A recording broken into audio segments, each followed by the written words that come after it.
En la carta del apóstol Pablo a los Efesios. La carta del apóstol Pablo a la iglesia de Éfeso, en su capítulo 5, verso 1 al 20. Vamos a leer estos versículos para meditar la iglesia que adora a Dios. Vamos a meditar en esto, la iglesia que adora a Dios. Capítulo 5, verso 1 al 20, y dice: Sed pues imitadores de Dios como hijos amados, y andad en amor, como también Cristo nos amó y se entregó a sí mismo por nosotros, ofrenda y sacrificio a Dios en olor fragante. Pero fornicación y toda impureza o avaricia ni aun se nombre entre vosotros, como conviene a santos. Tampoco digáis palabras deshonestas, ni necedades, ni groserías, que no convienen, sino antes bien acciones de gracia. ¿Sabéis esto? Que ningún fornicario, o inmundo, o avaro, que es idólatra, tiene herencia en el reino de Cristo y de Dios. Nadie os engañe con palabras vanas, porque por estas cosas viene la ira de Dios sobre los hijos de desobediencia. No seáis pues partícipes con ellos, porque en otro tiempo erais tinieblas, pero ahora sois luz en el Señor. Andad como hijos de luz, porque el fruto del Espíritu es en todo bondad, justicia y verdad, comprobando lo que es agradable al Señor, y no participéis en las obras infructuosas de las tinieblas, sino más bien reprendedlas, porque vergonzoso es aún hablar de lo que ellos hacen en secreto. Mas todas las cosas, cuando son puestas en evidencia por la luz, son hechas manifiestas, porque la luz es lo que manifiesta todo. Por lo cual dice: despiértate tú que duermes, y levántate de los muertos, y te alumbrará Cristo. Mirad pues con diligencia cómo andéis, no como necios, sino como sabios, aprovechando bien el tiempo, porque los días son malos. Por tanto, no seáis insensatos, sino entendidos de cuál sea la voluntad del Señor. No os embriaguéis con vino, en lo cual hay disolución, antes bien, sed llenos del Espíritu, hablando entre vosotros con salmos, con himnos y cánticos espirituales, cantando y alabando al Señor en vuestros corazones, dando siempre gracias por todo al Dios y Padre en el nombre de nuestro Señor Jesucristo. Los últimos dos versículos es en donde está basado esta predicación.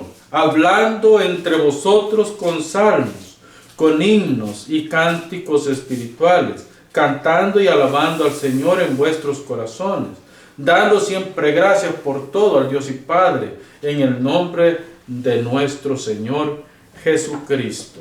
Amén. Gracias a Dios por su palabra, porque su palabra es vida y nos instruye para ello. Amados, la semana pasada estuvimos hablando acerca de mi adoración con Dios, cómo debe ser y cómo la debo de presentar. Una adoración personalizada, es una adoración que va desde acá hasta el cielo. Hoy vamos a estar hablando acerca de la adoración comunitaria, como iglesia, como cuerpo, como hermanos en la fe, cómo debe ser nuestra adoración, cómo debemos de presentarnos delante de Dios. Los versículos que hemos leído, en estos versículos el apóstol Pablo nos está introduciendo a la forma, a la manera, al orden con el que nosotros debemos de presentarnos delante de Dios. Sabiendo esto, la iglesia se reúne para presentar adoración a Dios por su favor. Este es el principio fundamental en el que yo quiero basar todo este sermón. La iglesia, como cuerpo de creyentes, como cuerpo y como hermanos en la fe, nos reunimos todos los creyentes, todos los que hemos creído en Cristo Jesús, para presentar adoración a Dios, al Dios soberano, Padre, que hizo los cielos y la tierra y envió a su Hijo Jesucristo a este mundo, porque Él tuvo favor para con nosotros, por su favor, por gratitud es que nosotros nos presentamos en esta adoración. Ahora pensemos en esto. Las reuniones públicas, cuando la iglesia se reúne como un solo cuerpo de creyentes, un solo cuerpo, y cuando hablo un solo cuerpo, estoy hablando de una iglesia que se entrega a la adoración en alma, en cuerpo, con todo lo que tiene. La adoración involucra todo lo que se hace en el culto, desde el primer himno, las oraciones, las peticiones, las ofrendas, todo es parte de la adoración que nosotros presentamos delante de Dios. Y ojo, que según nosotros nos presentamos delante de Dios en esta adoración, también nosotros podemos ver que Dios recibe esa adoración como olor fragante, como olor grato, como olor preciado delante de su trono. En otras palabras, cuando la iglesia se reúne, Dios está pendiente de esa reunión. Dios está pendiente de lo que nosotros estamos haciendo. Y desde los cielos y desde la presencia que Él tiene entre nosotros por medio de su Espíritu, Él empieza a darnos consuelo en medio de la aflicción y Él empieza a restaurar nuestra vida para que nosotros podamos derramar nuestras vidas, nuestro cuerpo, nuestras mentes, todo lo que tenemos, nosotros lo empecemos a derramar en la gracia de Dios. Él nos ha extendido su gracia para que nosotros también en gracia le demos a Él, porque nosotros somos el pueblo de la promesa, un pueblo conforme al corazón de Dios, conforme a la medida de Dios. Así que la iglesia viene delante de Dios primero con gratitud. La iglesia viene delante de Dios con un deseo de agradar a Dios con sus acciones, con su vida, con lo que tiene, con lo que es. Pero también viene delante de Dios en obediencia al pacto, en obediencia a los mandamientos que Dios nos ha dado, en obediencia también a lo que Cristo ha hecho por nosotros. Y por último la iglesia viene en confianza, sabiendo que Dios nunca lo desatiende. ¿Por qué? Porque Dios escucha a sus hijos. Dios está atento para oír la voz de sus hijos que claman. Con todo esto, hermanos, estamos hablando de la solemnidad del culto cristiano. Es una solemnidad que va mucho más allá de lo que nosotros podemos pensar. Es una solemnidad que nos une con lo divino, que nos une con Dios en un solo espíritu. Todos los cristianos en un solo espíritu debemos de estar conectados con la divinidad. ¿Por qué hacemos eso? Por agradecimiento. Por agradecimiento por todo lo que Dios ha hecho por nosotros. En la Biblia la palabra eclesia la encontramos la primera vez en el capítulo 16, verso 16 de Mateo, donde el Señor le dice a Pedro prácticamente, la iglesia está fundada en Cristo, en la roca inconmovible. Esa es la primera vez en la que aparece prácticamente la palabra iglesia, y de ahí en adelante nosotros podemos encontrar bastantes veces este término en el Nuevo Testamento. Entonces la iglesia se reúne como un solo cuerpo, pero también si usted ve en el término latín, prácticamente habla de comunitas. No habla de iglesia, no habla de iglesia, sino habla de comunitas. ¿Qué es comunitas? Comunitas es una comunidad. Es un grupo de hermanos que comparten su fe, que comparten sus creencias, que comparten sus ideales, que comparten su visión del mundo y de Dios. Su visión del mundo y de Dios. Entonces estos hermanos se unen para adorar en comunidad a Dios. Es un conjunto de personas. Fíjese, hay 3 definiciones acerca de esto. Un conjunto de personas que viven juntos bajo cierta regla o que tienen los mismos intereses. Esta es la primera definición que se le da al término latín comunitas. Luego está la otra definición, grupo de personas que poseen las mismas características. ¿Cuáles son las características del cristiano? La primera característica del cristiano es que nosotros pertenecemos a una sola familia. Aunque vengamos de diferentes apellidos y de diferentes familias, de diferentes colores, de diferentes razas, nosotros pertenecemos a una sola familia, a la familia de Jesucristo. Esa es nuestra familia principal. Todas las otras familias a las que pertenecemos son secundarias. Nuestra familia principal es la familia de creyentes, al cuerpo que pertenecemos. Es el cuerpo de Cristo. Y de hecho, ese es el tercer término, cuerpo, un solo cuerpo. Hermanos, fíjese que cuando nosotros hablamos de la iglesia, Pablo, sobre todo en su teología, Pablo desarrolla el término iglesia como cuerpo. Cuerpo de creyentes, pero la cabeza es Cristo. Nosotros somos cuerpos con diferentes miembros, como un cuerpo humano. Usted hágase la imagen de un cuerpo humano, con brazos, con piernas, con ojos, con orejas, con todo lo que tiene un cuerpo humano. Así es el cuerpo de Cristo, así es la iglesia, con muchos miembros, pero un solo cuerpo, una sola comunidad de creyentes. Entonces, ¿quién es la cabeza? Cristo es la cabeza. Nosotros, ni los pastores, ni los ancianos, ni los diáconos son la cabeza. La cabeza de la iglesia es Cristo. Él es nuestro máximo abogado. Él es nuestro máximo pastor. Él es nuestro máximo líder. Y a Él, todos nosotros, le debemos reverencia. A Él le debemos temor. Porque Él es el Señor de la iglesia. Él es la cabeza de la iglesia. Y como cabeza de la iglesia, Él es el que le da vida al cuerpo. Un cuerpo sin cabeza pierde la vida.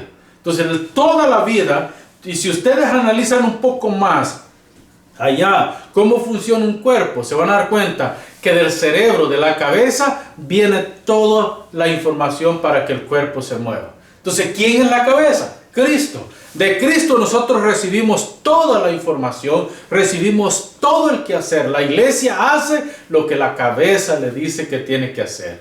No es lo que nosotros queremos hacer, es lo que Cristo nos instruye a través de su palabra a que hagamos en esta tierra. Entonces somos un solo cuerpo. Hermanos, de esta cabeza, la iglesia, el cuerpo, recibe la fuerza motora. La fuerza que le impulsa a la adoración. La fuerza que lo impulsa a llevar al Señor una adoración plausible y una adoración santa. Una adoración entendible, certera, y una adoración que adore la santidad de Dios. Y eso vuelve santa a nuestra adoración como cuerpo. Entonces, cuando una iglesia se congrega de esta manera, no hay lugar para las disensiones, no hay lugar para los chismes, no hay lugar para nada que distraiga la mirada de lo que vamos a hacer. Venimos a la iglesia, al templo, a adorar a Dios como cuerpo de creyentes, como iglesia. Hermano, en Cristo la iglesia no solamente está santificada, sino que está sostenida. Nosotros, nuestro fundamento, el fundamento de la iglesia, no está en lo que nosotros creemos o nuestras ideologías personales o colectivas.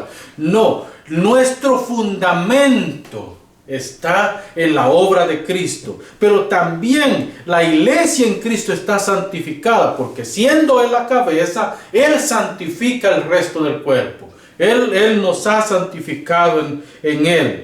Y nos hace que nosotros, por eso es que el Espíritu Santo es importante en el creyente. El Espíritu Santo es la tercera persona de la Trinidad, que es súper importante en el creyente, porque a través de la obra del Espíritu nosotros somos convencidos, somos convertidos y somos impulsados para hacer la obra que Dios nos ha llamado a hacer. Así de que necesitamos al Espíritu Santo para eso. Recuerden esto, la adoración no es un asunto de nosotros, es Dios el que nos invita a adorar.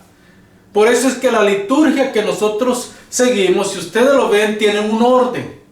La liturgia que nosotros llevamos tiene un orden. Primero, llamado al culto. Es Dios el que nos está llamando a la adoración como iglesia. Es Dios el que nos está llamando a la adoración, cantando primero una alabanza, luego leyendo las escrituras y luego derramando la bendición, porque la bendición de Dios viene a través del ministro hacia la congregación. Por eso es que levantamos nuestras manos y en señal de que bendecimos a la iglesia, entonces la bendición de Dios está siendo derramada sobre la iglesia. Esto es muy importante, hermanos, porque necesitamos ver lo que significa adorar a Dios. Cuando nos reunimos como cuerpo, lo que significa adorar a Dios. Significa que nosotros estamos delante de la presencia de Dios y Dios nos está invitando. Vengan, adórenme. Y nosotros como respuesta cantamos himnos. Como respuesta a esa invitación cantamos himnos. Traemos las ofrendas al alfolí. Traemos nuestras oraciones delante de Dios. Traemos nuestras peticiones delante de Dios y escuchamos la voz de Dios. Oímos la voz de Dios. De hecho, hermanos, la columna vertebral, el fundamento en el cual se sostiene la adoración es la predicación de la palabra.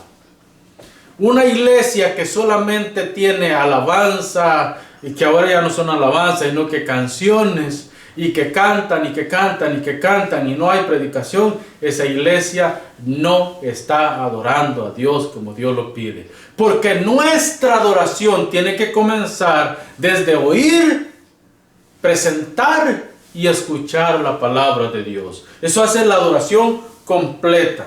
Ahora pensemos en este término. En el término adoración del justo y adoración del impío. ¿Cuál recibe Dios y cuál Dios rechaza? Primero vamos a ver la adoración del justo. Hay un contraste marcado en cuanto a la adoración que presenta el justo y la adoración que presenta el impío. La iglesia no solo es invitada, sino que se le proveen los medios para que esta adoración sea presentada. A la iglesia no solamente es invitada a la adoración, a la iglesia también se le presentan los medios para poder hacer una adoración genuina. La primera es el sacrificio de Cristo. Este es lo primero. Nuestra adoración no está fundamentada en ideas humanas. Nuestra adoración no está fundamentada en filosofías. Nuestra adoración está fundamentada en el sacrificio de Cristo. Él se entregó por nuestro pecado. Ese es nuestro punto de partida y nuestro punto de retorno. Nosotros comenzamos por agradecimiento por la obra de Cristo en la cruz, por la resurrección de Cristo, por el pronto advenimiento del Señor a esta tierra. Así está fundamentada la adoración y así comienza. Segundo, el Espíritu Santo guía a la iglesia a la adoración. Nosotros no somos guiados por emoción. Hermanos, no quiero que se me malinterprete esto, pero yo tengo que decirle, nuestra adoración no es una adoración emocionista. Nuestra adoración es una adoración que tiene fundamento, que sabe lo que va a presentar y sabe por qué lo va a presentar delante de Dios.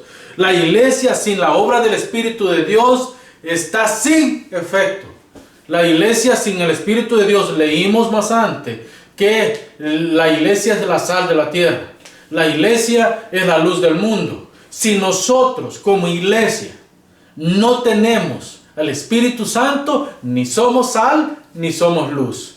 De hecho, somos insípidos. No tenemos ninguna clase de efecto, no tenemos ningún sabor. Pero sin tener el Espíritu Santo tampoco podemos tener luz. Porque el que brinda la luz para lo que nosotros somos como iglesia es el Espíritu Santo.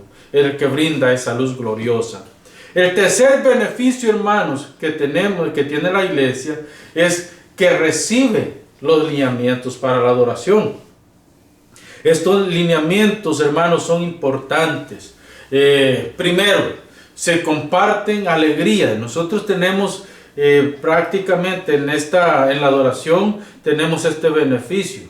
Cuando nosotros venimos al templo a adorar a Dios, nosotros podemos hablar entre hermanos, ¿no es cierto?, de lo que estamos viviendo, lo que estamos pasando como iglesia, por qué lo estamos pasando, y podemos ser ayudados entre hermanos. De hecho, debería de ser así, que cada hermano, cada congregación tenga un comité de misericordia que se encargue de todas, y para eso están los diáconos. Los diáconos son los que trabajan en esa dirección. Es parte de la adoración, velar por las necesidades que sufre la iglesia. Recuerdes, hermano, que venimos, cantamos juntos himnos al Señor, alabanzas al Señor. La alegría es contagiosa, ¿verdad? Y cuando venimos delante de Dios con alegría de corazón, con gozo, los demás hermanos son contagiados con ese gozo, y juntos presentamos nuestra adoración a Dios. La iglesia todo tiene en común. Este era un principio en la primitiva iglesia. La iglesia primitiva todo lo tenían en común. Nadie tenía más y otros menos. Al contrario, ellos se apoyaban entre ellos, a tal grado que algunos vendían hasta sus propiedades para traer el dinero a la iglesia, y de esta manera que no faltara nada en la iglesia. No vayan a pensar que yo les estoy diciendo vayan y vendan sus propiedades y traigan a la iglesia. No ese es el caso. Estamos hablando de la comunión que existía. Dos principios eran los que manejaba la iglesia primitiva, y Dios añadía a la iglesia a los que habían de ser salvos. El primer principio era la comunión, tenían todo en común. El segundo principio era la doctrina. La doctrina es fundamental en la iglesia. Una iglesia sin doctrina es una iglesia floja, una iglesia que no va para ningún lado. La iglesia debe mantener una doctrina sana y debe mantener principios claros del reino, porque la iglesia es el reino de Dios en esta tierra. Entonces, hermanos, debemos apoyarnos los unos a los otros. Ahora piense en la adoración del impío. Mucha gente cree que la adoración del impío es recibida delante del trono de Dios, pero no es recibida, porque Dios no tiene relaciones con ningún impío. Con una persona que no tiene a Cristo en su corazón, la Biblia nos dice, Isaías 64:6, dice que aún las obras buenas de los impíos son tomadas delante de Dios como trapo de inmundicia. Ojo, hermanos, ojo, que yo no estoy hablando de cualquier trapo. El trapo de inmundicia que se utilizaba en la antigüedad era el que utilizaba la mujer cuando estaba en sus días de costumbre. O sea que para eso es algo grave. Ya sabemos de qué se trata, ¿verdad?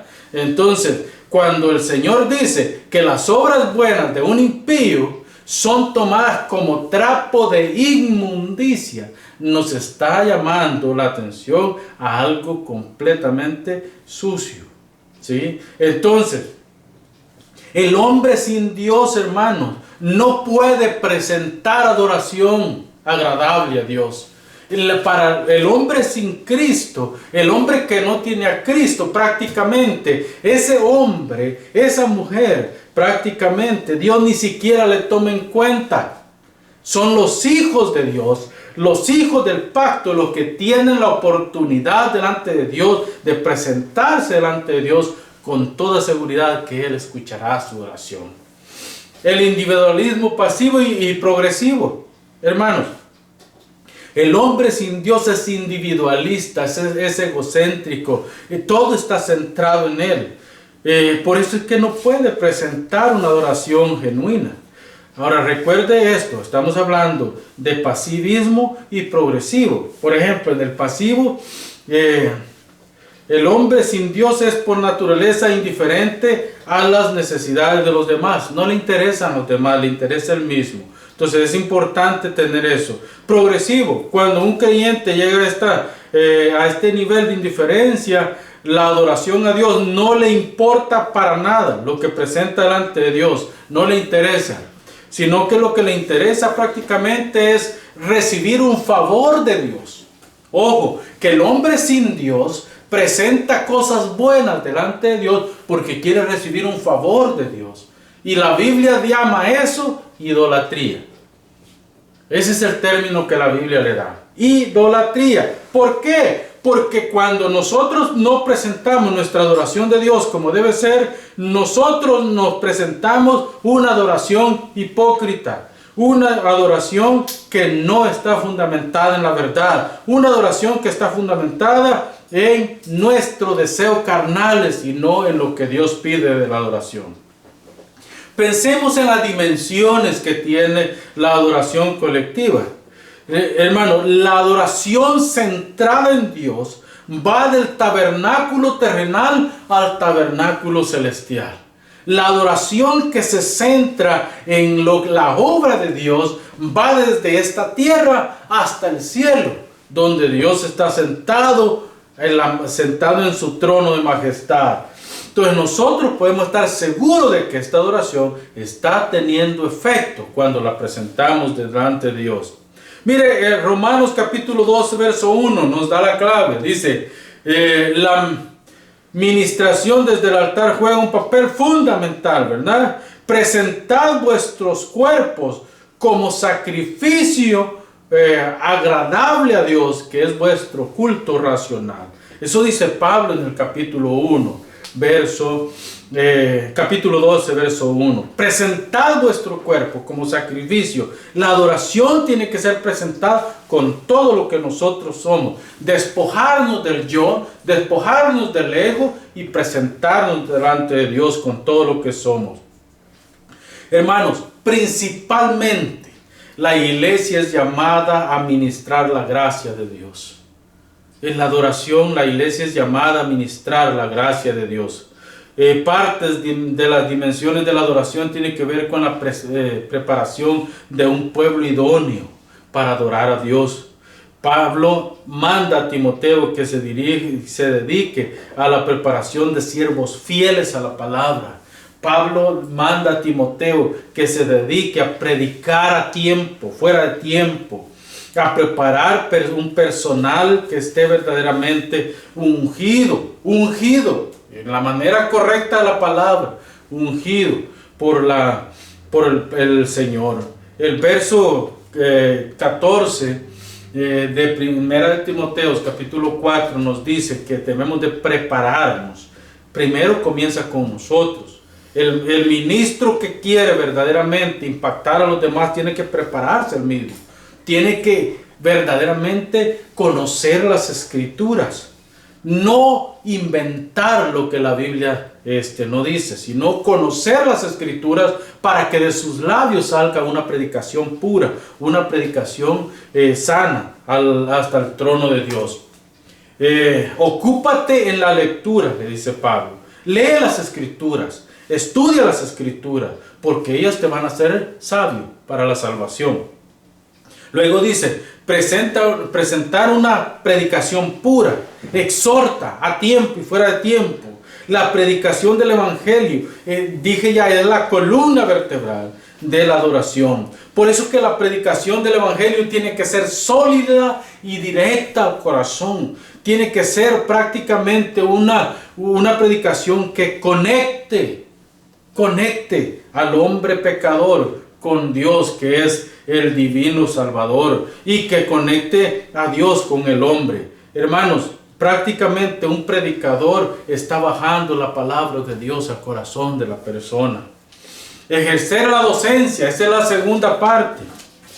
La tercera parte de la predicación, hay que ejercer la docencia, es importante. ¿Cuál es la razón para ejercer esta docencia? Hermanos, en el capítulo 4, verso 11, hay 5 ministerios, y entre esos 5 de Efesios capítulo 4, verso 11, hay 5 ministerios. Profeta, evangelista, apóstol, pastor y maestro. 5 ministerios. Pero ¿cuál es el fin de estos 5 ministerios? El fin de estos 5 ministerios es la perfección, el perfeccionamiento de los santos. En otras palabras, es llevar a los cristianos a parecerse a Cristo. El perfeccionamiento no significa ser perfectos, sino significa dejarles conocer quién es Jesucristo a estas personas, que lo conozcan en espíritu y en verdad, que lo entiendan y que lo reciban como su Salvador. Esa es la idea central del mensaje del apóstol Pablo. La docencia cubre ese papel, porque la docencia viene y llega a ese punto. Hermanos, luego dice Pablo en el capítulo 5, verso 19, que debemos presentarnos ante Dios con salmos. Pablo está haciendo referencia al himnario israelita. Nosotros tenemos en la Biblia, tenemos 150 salmos. Y yo creo, como cristiano, como pastor, creo que es importante que nosotros tomáramos en cuenta estos 150 salmos para el culto, para la liturgia cristiana, los días domingos.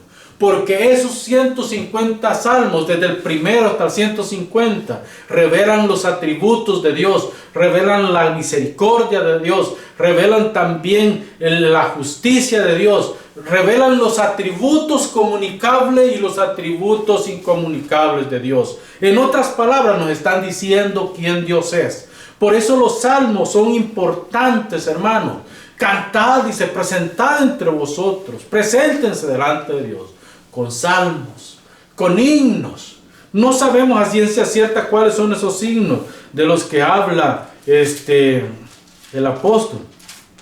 Sin embargo, el verso 14 del capítulo que hemos leído, creo que nos da una clave para esto. El verso 14, fíjense lo que dice: por lo cual dice, despiértate tú que duermes y levántate de los muertos y te alumbrará Cristo. Este es un himno, este es una alabanza escrita para que nosotros la podamos cantar. Los himnos tienen que ver con una cristología. En el Nuevo Testamento tenemos muchas cristologías, muchos himnos que nos hablan de la cristología o de Cristo como Redentor, de Cristo como soberano, de Cristo como el único. Y este versículo creo yo que es clave para esto. Entonces, también habla de cánticos espirituales. No sabemos exactamente a qué se refiere. Lo que sí podemos nosotros decir es que es muy posible que estos cánticos espirituales sean alabanzas inspiradas de hoy en día, que nosotros necesitamos conocerlas bien y poderlas cantar. Pero piense esto, hermano.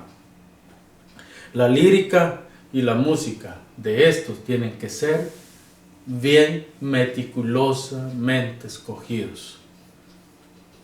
Ojo, iglesia, que hoy encontramos iglesias con sonidos extravagantes, con una música que va mucho más allá de lo que Dios pide en la adoración. Y esa clase de adoración se puede convertir en fuego extraño. Y Dios condena el fuego extraño. Hermanos, yo quiero concluir con esto. Presentemos delante de Dios nuestra mejor adoración, pero hagámoslo con cuidado, hagámoslo con reverencia, hagámoslo sabiendo que Dios nos ha llamado a su reino y que como hijos de Dios tenemos una responsabilidad con nosotros y con la congregación que ministramos.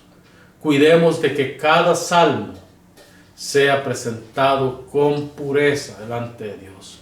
Cuidemos de que cada himno sea presentado delante de Dios con pureza, y cuidemos de que cada cántico espiritual, como dice el apóstol, también sea presentado como digno, porque Dios nos ha dado a nosotros esperanza en Él.